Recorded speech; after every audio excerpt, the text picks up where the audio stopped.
దైవ సన్నిధి, దేవుడిని చూచుట, దేవునితో మాట్లాడుట, ఈ ప్రసంగములన్నీ అయ్యగారు ఏం చేసేవారంటే ప్రతిరోజు తెల్లవారుజామున ఒక చెట్టెక్కి ఆ వృద్ధాప్యంలో, దేవుని పిల్లలారా, ఆ వృద్ధాప్యంలో రాజమండ్రిలో ఉండగానే ఆ చెట్టు మీద నుంచి బోరలో ప్రసంగం చేసేవారంట.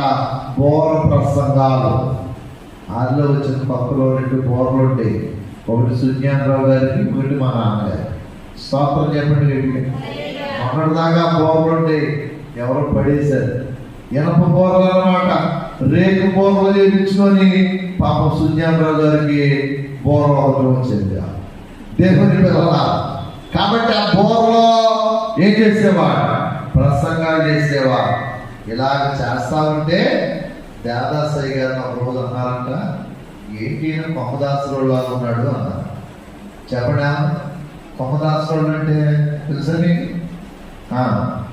కాబట్టి బోర పట్టుకొని దేవదాసయ్య గారు ప్రసంగాలు చేస్తా ఉంటే వారు అన్నారంట, ఏంటినా కొమ్మదాసరాయలాగా వీధులపడి తిరిగి బోధ చేస్తా ఉన్నాడు.